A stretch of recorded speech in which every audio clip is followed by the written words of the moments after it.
और ये श्याम सुंदर से मिलने के लिए नहीं गई।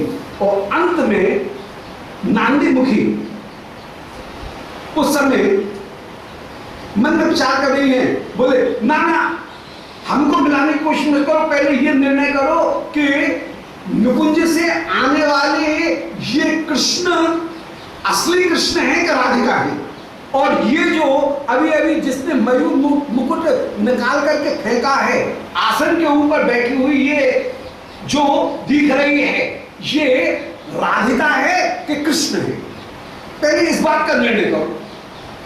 पहले हमको दो कृष्ण समझ में आ रहे थे, अब दो राधिका दिख रही है, इनमें कौन से हैं? उस समय मैं अत्यंत अत्यंत दुखी हो रही हूं। उस समय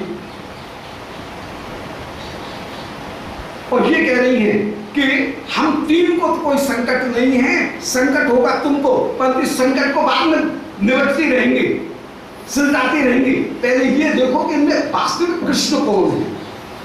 उस समय श्री ललिता जी वे ही श्री नांदी मुखी से बोली। 59वें श्लोक में कह रहे हैं कि नांदी मुखी द्वापर एवं दो दोनों, बोले अरे नांदी मुखी, ये जो हमारे हृदय में द्वापर माने संदेह की स्थिति आ गई है, यो जाए कि यो जाए, इसी का नाम द्वापर है। द्वापर माने संदेह, द्वापर शब्द का शब्दार्थ होता है संदेह, ये सही है कि ये सही है, इस भ्रम में पड़ जाना। तो नांदी मुखी द्वापर एश नो दुलो तो हमारे इस संदेह को तू दूर कर। अब कोई तरह से हम तो तू कह रही है कि ध्यान करके पहले ये पहचानो कौन सी इनमें असली राधिका है और कौन सा असली कृष्ण है। पहले हम दो कृष्ण देख रही थी, अब दो राधिका देख रही हैं, पर अभी भी नहीं हो पा रहा है कि कौन असली राधिका है कौन कृष्ण है। अब तू ही इस बात का निर्णय कर। द्वापर एक दुलोक तब तक तरंत माकांक्षा से यद तपस्विनी, यदि हमारे इस द्वापर के अंत को तू चाहती है तो तदंतम आकांक्षा से, यदि तू हमारे हृदय में जो संदेह है कि दोनों में कौन कृष्ण है कौन वास्तविक राधिका है, इस संदेह को ये तू दूर करना चाहती है तो अरे सखे तू ही इस संदेह को दूर कर सकती है। क्यों?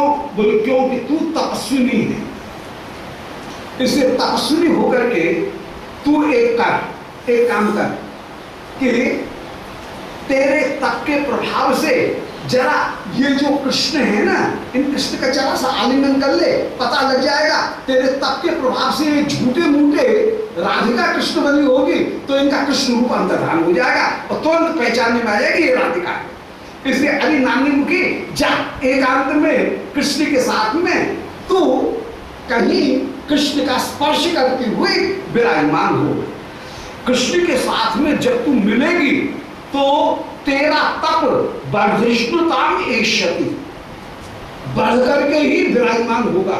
क्योंकि शास्त्र ये कहते हैं कि जिन्होंने कृष्ण की आराधना की उनका तप तो बढ़ा, और जिन्होंने कृष्ण की आराधना नहीं की और जो आत्मस्वरूप को पहचानने के लिए तपस्वी गण तप करते रहे, वे सारे तपस्वी गणों की तपचर्या एक उर्वशी, एक मेनका, एक रंभा की मुस्कान के साथ में बहती हुई दिखी गई। तो तपस्वियों का तप खंडित होता हुआ दिखता है, पर कृष्ण आराधन करने वाले का तप कभी भी खंडित नहीं होता है। इसलिए अरे सखी तू इन कृष्ण के साथ में भीतर जा और तू इनके साथ में तप करती हुई जब विराजमान होगी, इनकी सेवा करती हुई विराजमान होगी तो वर्धिष्णुताम एष्यति, तेरा जो तप है वो वर्धिष्णुता को वृद्धि को प्राप्त होगा और स्वधर्म जन फलम, और तुझे तप का परम फल वो प्राप्त हो जाएगा। तप का परम फल क्या है? तप का परम फल है सायुज्य, तुझे भी सायुज्य प्राप्त हो जाएगा, कृष्ण के साथ में मिलन प्राप्त हो जाएगा। तो तप का परम फल वो वृद्धि को प्राप्त होकर के तुझे सायुज्य की प्राप्ति हो जाएगी। ये परिहास का ही प्रसंग चल रहा है पूरा, और इसमें श्री नांदी मुखी जी से परिहास किया जा रहा है कि स्वधर्मजम फलम तब एति, तुझे अपने धर्म का, तत्धर्म का फल प्राप्त हो जाएगा। इत्युदितम विशाखया, ऐसे विशाखा जी ने श्री नांदी मुखी जी को श्याम सुंदर की ओर जब धकेलना चाहा, नांदी मुखी स्वयं दूर हो गई हैं। उस समय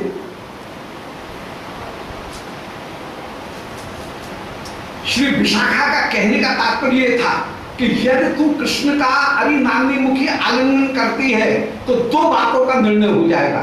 पहला तो यह निर्णय हो जाएगा कि क्या मंत्र के प्रभाव से राधिका कृष्ण बनी है, वे राधिका अपने स्वरूप में आ जाएंगे। एक लाभ हुआ, तेरा स्पर्श करते ही मंत्र का प्रभाव समाप्त हो जाएगा और राधिका राधिका बन जाएंगी, जो कृष्ण बनी हुई दिख रही है। और दूसरा यह भी निर्णय हो जाएगा कि यदि वे कृष्ण हैं तो वे राधिका हैं, तो ये जो आसन के ऊपर बैठी हुई है ये अपने आप ही राधिका सिद्ध हो जाएगी, वे नहीं कृष्ण सिद्ध हो जाएंगे। निकुंज की जो है वे कृष्ण रूप को धारण करके ये राधिका सिद्ध होंगे, तो आसन के ऊपर बैठी हुई जो है वो अपने आप ही कृष्ण सिद्ध हो जाएगी। तो हमको, हमारे सामने यही तो समस्या है कि इनमें कौन असली कृष्ण है, कौन असली राधिका है। यदि तू उन कृष्ण का आलिंगन कर लेगी तो तेरे तप के प्रभाव से श्री राधिका का, असली राधिका का कृष्ण रूप दूर हो जाएगा, तो पहचानने में आ जाएगी कि निकुंज में जो है वो राधिका है और जो आसन पे बैठी हैं ये नकली राधिका है, ये तत्वतः कृष्ण ही है। इस बात की सिद्धि हो जाएगी। परंतु जब ये नहीं माना, उस समय सारी सखी श्री नांदी मुखी भी शामिल है और श्री नांदी मुखी जी श्री आसन के ऊपर बैठी हुई कस्तूरी का लेप किए हुए जो राधिका बैठी थी उनके पास में आई और विशिष्ट तद्वर्ण विभूषण आयाम, उस समय कटोरा में सुंदर गुलाब जल लेकर के आई हैं, रुमाल को भिगो करके श्री किशोरी जी के मुख के ऊपर, श्री हस्त के ऊपर जो भी कस्तूरी लगी हुई थी उस सब को रुमाल से पोंछ दिया। तो विशिष्ट तद्वर्ण विभूषित आयाम, जो वर्ण नीले रंग का हो रहा था उसको भी दूर कर दिया और विभूषण आयाम, और कृष्ण का जो वेश धारण कर रखा था उसको भी दूर कर दिया। पीतांबर जो धारण कराया था पीतांबर को हटा करके नीलांबर धारण करा दिया। कमर में जो बंशी खोज दी थी कृष्ण ने कृष्ण बनाने के लिए राधिका को, और मिली भगत में राधिका भी कृष्ण बनकर के जो बैठ गई थी उनकी बंशी को भी छीन करके अलग रख दिया। और मयूर मुकुट तो राधिका ने पहले ही उतार करके फेंक दिया था।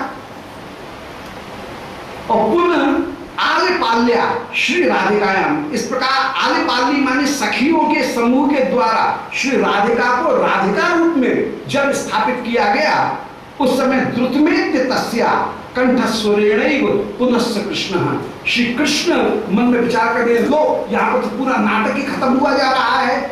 उस समय श्री कृष्ण ने दोबारा इन गोपिकागणों में भ्रम फैलाना चाहा। और भ्रम ये महामाया भी है।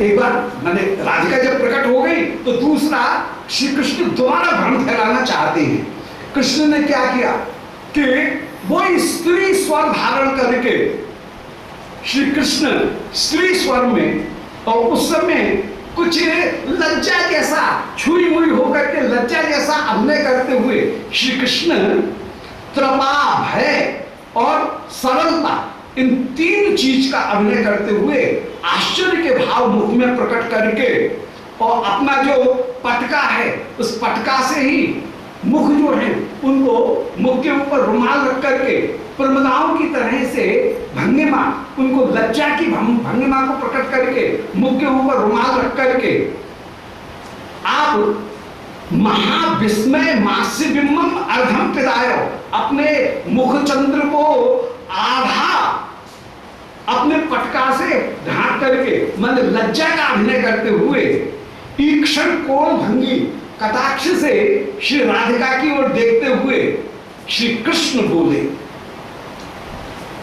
कि अभी सखियो मदंग वैरूप्यम अयम विरहात तदस्तु। हाय, इस चंचल मंत्र शास्त्र वेदता पौर्णमासी जी के द्वारा जिसको मंत्र प्राप्त हो गया है, इस श्याम सुंदर ने, इस चंचल ने, हाय मुझे परम कोमलांगी को कठिनचित एक कामुक का वेश धारण करके कामुक के रूप में परिणत कर दिया। चलो, जो हुआ मेरे साथ में उसको तो मैं भुगतती रहूंगी, परंतु मुझे तो ये बड़ा आश्चर्य हो रहा है कि हाय संप्रति अतिचित्र मीक्षे, मैं एक और भी आश्चर्य देख रही हूं कि मद्रूप लावण्य निसर्ग वेशान धत्ते धुना, इसने परिवर्तन करके मेरा रूप जो बदला, उस मेरे बदले हुए रूप को स्वयं ने धारण कर दिया है। मुझे बना दिया है स्त्री पुरुष और स्वयं स्त्री बन करके ये चंचल शिरोमणि, ये जादूगर बैठ गया है मंत्र के प्रभाव से। स्वयं मेरे स्वाभाविक लावण्य निसर्ग वेश इनको धारण करके ये विराजमान हो गया। ये कृष्ण द्वारा भ्रम फैला रही, मोह है तुम सखीर में, मेरी इन सारी सखियों को मोहित करने के लिए ये ऐसा वेश धारण कर रहे हैं। मैं मुझे राधिका की सारी सखियों को मोहित करने के लिए ये अब राधिका का वेश धारण करके बैठे हैं। किम हंत सख्य पुरुषार्थ पार्श्व आया था। अभी सखियों तुम क्या कर रही हो? किम हंत सख्य कुरुथो, अभी सखियों तुम क्या कर रही हो? जल्दी आओ जल्दी आओ, पार्श्व आया हो। तुम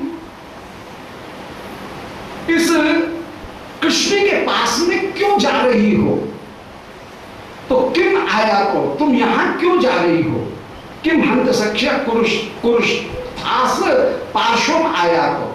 हे सखियों तुम कृष्ण के पास में क्या कर रही हो? इस मायावी से दूर रहो, इनके इस मायावी के पास में मत जाओ। अन्यथा नई बात मुग्धा भवत हो, भोलेपन में मत आओ। अन्यथा सबकी सब जो दशा मेरी हो रही है वो कहीं तुम्हारी नहीं हो जाए। इसके पास में आई तो तुमको भी ये कृष्ण नहीं बना दे। जैसे मुझे राधिका को इसने कृष्ण बना दिया है, ऐसे तुमको भी कृष्ण बना देगा। तो हास्यास्पदी भावम इमन के मंधा, अरे क्या अंधी हो रही हो क्या, जो इस चंचल जादूगर के पास में घुसी चली जा रही हो? ये तुमको छू करके अभी मुख को कमल के आकार का बना करके हाथ में कोई जल लेकर के 3 बार मंत्र मुम करके फूंक करके मंत्र का छींटा मारा और तुम सब देखते देखते, जैसे मैं देखते देखते स्त्री से कृष्ण बन गई, राधिका से कृष्ण बन गई, ऐसे कहीं ललता तू भी कहीं कृष्ण नहीं बन जाए। इनके पास में मत जाओ। तो हास्यास्पदी भावम इमह किमंधा, तुम हास्यास्पद भाव को प्राप्त हो जाओगे। तो नई बात मुग्धा भव, तुम अत्यंत मुग्ध मत हो, अन्यथा तुम सबके सब हंसी की पात्र बन जाओगी। इमत के बंधा, अरे आंधरी होकर के क्यों इस चंचल के पास में तुम घुसी चली जा रही हो? इसके पास में मत जाओ। श्री राधिका से ही दूर कर। असली में तो राधिका वही है जो आसन पे बैठी हुई थी। अभी सब गोपियों ने जिनका अन्य राग पूछा है और राधिका बीच में आ गई है, पर श्री श्याम सुंदर फिर से छल कर रहे हैं और भ्रम पैदा कर रहे हैं कि नहीं, ये जो तुम वेश देख रही हो ये राधिका का वेश नहीं है, ये इस असली राधिका को मैं हूं। मुझे राधिका को तो इन्होंने कामी पुरुष का कठोर वेश दे दिया और स्वयं मेरा जो कोमल वेश था उस वेश को स्वयं धारण करके बैठा है। तुम जिसको कोमलांगी राधिका समझ रही हो वो कोमलांगी नहीं है, वो तो चंचल शिरोमणि है, वो तो कृष्ण है। उनके पास में मत जाओ। इसलिए मीत्वे नीत्वैव माम तावदेव पलायो, मैं तुमको एक सलाह दे रही हूं। वो कृष्ण ही अपने आप को राधिका दिखाते हुए सब गोपियों से कह रहे हैं कि मैं राधिका तुमको एक सलाह दे रही हूं, तुम चलो चलो मेरे साथ में आओ, मेरे साथ में आओ। और मेरे साथ में मैं तुमको अभी निकुंज मंदिर में ले जाता हूँ। वाह बड़े बड़े बोले बोले, कैसे कैसे दूध के धुले हुए बन रहे हैं। बोले मैं तुमको अभी, तुम मेरे साथ में आओ, नीत्वैव माम, मुझे साथ में लेकर के तावदेव पलायो, यहां से इस छलिया के पास से दूर हट करके क्वचित गिरे गह्वर एवं गुप्ता, चलो चलो हम चलते हैं किसी गिर गह्वर में जाकर के हम छिप करके रह जाएं, इस चंचल के पास में, इस जानवर के पास में हमको खड़े होना ही नहीं चाहिए। चेत तिष्ठत हो वापसित तरतरि भद्रम, यदि निकुंज मंदिर में तुम मेरे पास में किसी गिर गह्वर में, किसी गिर गुफा में जाकर के मेरे साथ में रहोगी तो तुम्हारा कल्याण जरूर होगा। अवाक्षत एवं भद्रम, तुमको अवश्य कल्याण की प्राप्ति होगी। नहीं तो तुम जानो, नोचेत भुवे नोचेत अभूत एव दशा ममेयम, नहीं तो तुम्हारी भी यही दशा होने वाली है जो दशा मेरी हो गई। कैसा सुंदर कोमल रस में मेरा नारी स्वरूप था, उस नारी स्वरूप को छोड़ करके कहां कामुक कठोर ये चंचल मायावी के स्वरूप को धारण करके जैसे मैं विराजमान हूं, ऐसे तुमको भी ये कहीं दोबारा पुरुष नहीं बना दे। इसलिए चलो चलो चलो चलो मेरे साथ में आ जाओ। ये चंचल शिरोमणि बड़ी सुंदर इन्होंने रास्ता निकाला। इस समय गोपिकागण तुम सबों को अपने साथ में ले जाना चाह रहे हैं। वृंदादय प्राहो अहो महोन्नति, उस समय श्री वृंदा जी, नांदी और कौंडिमुखी ये तीनों सखी वृंदादय, आदय में वृंदा जी मुख्य रूप से बोल रही हैं, नांदी जी और कौंडिमुखी जी भी विराजमान है। और ये वृंदादय तीनों सखी जिनका मिलन नहीं हुआ है, और आठों का तो मिलन हो गया, आठों सखियों का तो ललिता विशाखा चित्रा इंदुलेखा रंग देवी सुदेवी तुंग विद्या इन सबका तो मिलन हो गया, परंतु ये तीन जो है वो तीन रह गई। तो इन तीन का मिलन नहीं हुआ है, तो ये तीनों की तीनों कह रही हैं कि महोन्नत मानाविताया गिरधारोद्युता। बोले अरे पहचानो पहचानो, गिरधर कितने मायावी हैं, उनकी माया की महिमा को देखा कि राधाम इमान यन्निरेषु रालेह, कि तुम जिनको राधिका करके निर्णय कर रही हो, राधा तो साक्षात इयम आगता परा, तो जिसके चक्कर में पड़ करके इन सखियों ने वन से आने वाले कृष्ण को साक्षात राधा मान लिया है।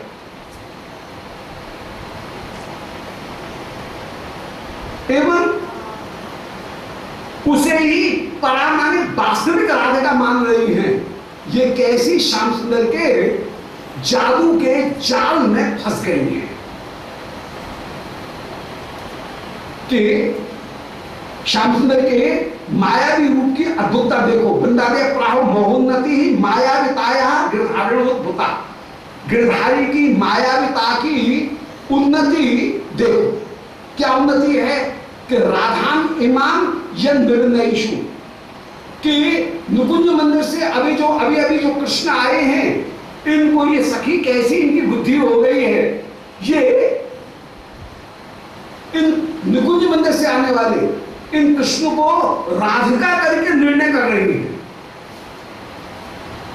तो राधा इमाम यन निर्णयशु, निर्णयशु माने निर्णय कर रही हैं, ये कृष्ण को तो राधिका करके निर्णय कर रही हैं।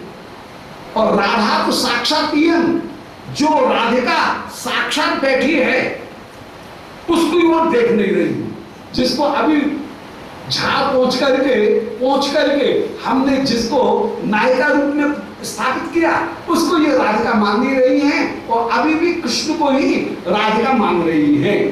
कृष्ण रूपधारी को ही असली राधिका मान रही हैं। साक्षात यम आगता परा, इनकी दृष्टि में आगता माने निकुंज मंदिर से बाहर निकल करके अभी अभी आने वाली वो जो राधिका है, जो कृष्ण है, वे ही परा है। उनको ये वास्तविक साक्षात राधिका मानते हुए विराजमान है। अब क्या करोगी? श्री वृंदा जी उस समय सब सखियों से बोले सखियों, ना ना ना, कभी इनकी बातों में मत आना। ये कह रहे हैं कि निकुंज मंदिर में चलो, ये श्याम सुंदर कहीं तुमको भी स्त्री से दोबारा कहीं पुरुष नहीं बना दे। तो ये सब इनकी जालसाजी है, ये सब इनका झांसा है। इनके झांसे में कहीं तुम आमत जाना। सक्ष क्रुद्धम यदसो ब्रवीत वो आयातान या हंत बेहाय मोहिनी, वन से आई हुई कृष्ण रूप धारिणी जो राधिका कह रही है, सक्ष क्रुद्धम यदसो ब्रवीति, चलो तुमको नहीं हो विश्वास तो एक बार करके देख लो, जैसा ये कह रही है वैसा तुम करो। विहाय मोहिनी, जो आसन पर बैठी हुई जो मोहिनी राधिका है उसको तो तुम छोड़ दो, और जो आई है उसकी बात तुम करना चाहती हो। ये सुनते ही श्री राधिका पे नहीं रहा गया। असली राधिका जिनको अभी अभी जिनका परिष्कार करके जिनको विराजमान किया है और जिन्होंने अपना मयूर मुकुट निकाल करके फेंका, वे श्री राधिका उस समय हंसी। तो श्रुत्वेत वृंदावन कल्पवल्ली, श्री वृंदावन की कल्पवल्ली श्री राधिका ये सुन करके मंद मुस्कुरा रही हैं और लब्ध मनोरथा चला, ये श्याम सुंदर के वचन का पक्ष ले रही हैं। बोले हाँ हाँ, ये वृंदा जो कह रही है, वृंदा की बातों में मत आओ। वृंदा जो कह रही है, मैं कह रही हूं तुम श्याम सुंदर के साथ में ही यहां चली जाओ। मंद मुस्कुराती हुई कह रही हैं और मन ही मन में मानो विचार कर रही हैं कि चलो इन सखियों को भी श्याम सुंदर का मिलन प्राप्त होगा। तो सखियों को श्याम सुंदर के साथ में मिलाने के लिए श्री राधिका हंसी। वृंदा जी सब समझ गई हैं, परंतु वृंदा जी हंसी करती हुई कह रही हैं, बोले मेरा कहना तो यह है कि श्याम सुंदर के साथ में तुम चले जाओ, कहीं ऐसा न हो कि श्याम सुंदर कहीं मंत्र फूंक करके हमारे ऊपर एक एक छींटा मार दें और हम सब कहीं पुरुष बन जाएं, कहीं ऐसा नहीं हो, इसलिए यहां से चले जाना ही उचित है। उस समय कुंदलता जी बोली ना, ये उचित नहीं है। इस समय उचित यही है, एक आस्ते युक्ति, एक ही युक्ति हमारे पास में है, नहीं ताम नृत्य नियम, कोई दूसरी युक्ति हमारे पास में है ही नहीं है, कोई उपाय है ही नहीं। ललते लोके, हे ललते, मैं कोई दूसरा उपाय देख ही नहीं रही हूं। अब लोग माने मैं नहीं देख रही हूं। बोले क्या? बोले नांदी संदीपन मात्रांताम समान है तू। हम सबको इस समय इन श्याम सुंदर जो वेशधारिणी जो राधिका कह रही है कि चलो निकुंज मंदिर में अपन चलते हैं, वहां सुरक्षित रहेंगे, उनकी बात पर भी नहीं आना चाहिए। ये जो आसन के ऊपर बैठी हुई राधिका है, इसका भी हमको पता नहीं कि राधिका है कि कृष्ण है। जो हमको कुंज भवन में या गिर गह्वर में ले जाना चाह रहे हैं, गोवर्धन कंदरा में ले जाना चाह रहे हैं, वे असली कृष्ण हैं कि राधिका वेशधारी कृष्ण है। और ये जो आसन के ऊपर बैठी हुई है, ये असली राधिका है कि कृष्ण ने राधिका का वेश छोड़ा हुआ वेश, छुड़ाया हुआ वेश स्वयं धारण करके बैठे हैं।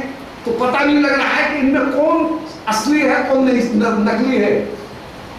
हम कभी तो ऐसा लगता है कि आसन के ऊपर बैठी हुई राधिका असली है और कुंज से आने वाली राधिका नकली है।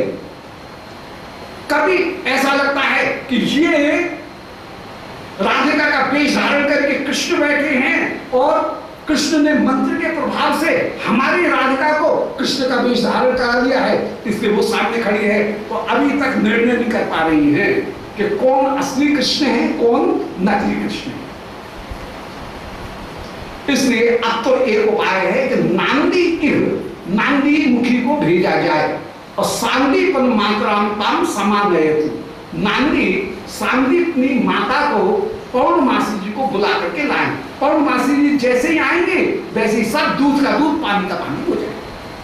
जो असली है, जिनको पौर्णमासी जी कहेंगे, उनको तो कभी भ्रम हो नहीं सकता है। ऋषि तो भ्रम प्रमाण विपरीतता करना पाठक सबसे मुक्त होते हैं, इसलिए उनको कभी भ्रम होगा नहीं। इसलिए पौर्णमासी जी से पूछ लेंगे। ऐसे जो कहा सो ही ललता उगल पड़ी। लो, ललता के मुख से अपने आप निकल गया कि नाना नानी मुखी को, ये पौर्णमासी जी की को कभी मत बुलाना। ये पौर्णमासी जी ने पहले ही हमारी ये दशा कर दी। क्या दशा, क्या दशा? अब नानी जी मुख श्री ललता जी के मुख से निकल गया। अर्थात हम निकुंज मंदिर में इनके पास में जाकर के ये अनुभव कर चुकी हैं कि ये ही असली कृष्ण हैं। ये हम अपने अनुभव के आधार पर, अपने भोगे हुए यथार्थ के आधार पर निर्णय कर चुकी हैं कि ये कृष्ण ही हैं। इसलिए नानी मुखी को बुलाने की जरूरत नहीं। नानी मुखी और कोई झमेला पैदा कर देंगे, इसलिए नानी मुखी को बुलाने की जरूरत। अब जैसे ही ललता के मुख से निकला कि नानी मुखी जी ने पहले झगड़ा उत्पन्न कर दिया और हमको जो सख्य भाव था उस सख्य भाव से कहीं हाय नीचे गिरना पड़ा और नायिका भाव स्वीकार करना पड़ा। ये बात जैसे ही ललता जी ने स्वीकृति की, ये जो ललता जी का कन्फेशन है, ललता जी इस बात को जैसे ही स्वीकार करती हैं कि हाँ हमको नायिका भाव प्राप्त हुआ, पौर्णमासी जी की चतुराई के कारण, उनके द्वारा दिए गए मंत्र के कारण ही भ्रम में आकर के हम सब सखी भाव से कहीं भटक करके नायिका भाव में आई। हाय हाय नानी पौर्णमासी जी को मत बुलाना, पौर्णमासी जी को मत बुलाना।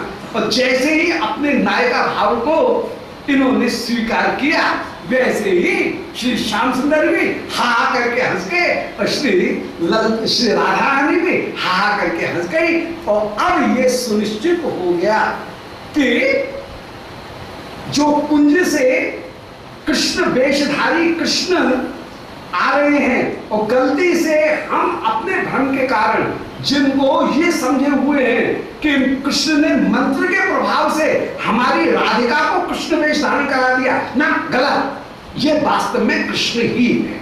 निकुंज से आने वाले जो कृष्ण हैं वो राधिका नहीं है, वे कृष्ण ही हैं।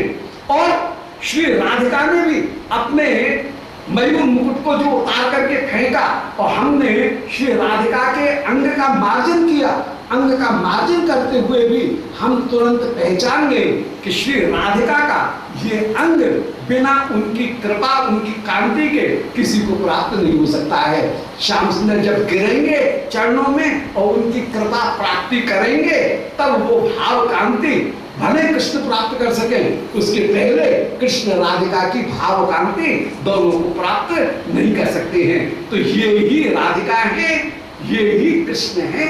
ये जो संदेह है, ये संदेह एक बार पौर्णमासी जी के द्वारा जो पत्रिका आई, कोई मंत्र, राधा मंत्र का जब जो आया, उस मंत्र के प्रभाव से ये परिवर्तन नहीं हुआ है, बल्कि ये राधिका होकर के ही, राधिका कृष्ण होकर के ही विराजमान है। ऐसे असली राधा कृष्ण को पहचान करके सब सखीगण परम परम आनंदित हुई हैं और परम परम आनंदित होकर के अब मध्याह्न लीला में सब सखियों ने आगे प्रवेश किया। ये प्रयास की जो लीला है वो प्रयास की है। इस प्रकार पहले फूलबिन्नी लीला का वर्णन किया। फूलबिन्नी लीला करते करते ही कहीं श्री वृंदा जी के पास में जितनी भी दासियां हैं, ऋतु हैं, वे आई। तब वृंदावन की शोभा का वर्णन किया। वृंदावन के 6 जो प्रखंड हैं, प्रदेश, उनकी शोभा का वर्णन किया। उस प्रदेश की शोभा के भीतर ही भीतर फिर एक नई लीला प्रारंभ हुई, जिसमें कहीं श्री कृष्ण और राधिका इनका वेश परिवर्तन करके, कृष्ण ने तो वेश परिवर्तन नहीं किया, पर भ्रम उत्पन्न करा करके कृष्ण को राधिका और श्री राधिका को कृष्ण वेश धारण करा करके कृष्ण रूप में स्थापित करके सखियों के साथ में श्री किशोरी जी ने और लाल जी ने प्रयास किया। सखी गणों को जब नायिका भाव प्राप्त हुआ, सखी गणों को परम सुख की प्राप्ति हुई नहीं।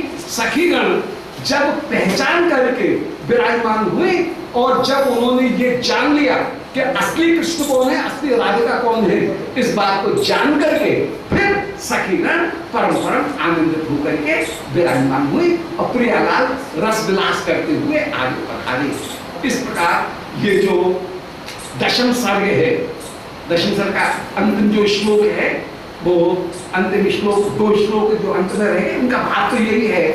तो ये कुंज केरी चातुर्य आस्वाद नाम करके ये दशम जो सर्ग है।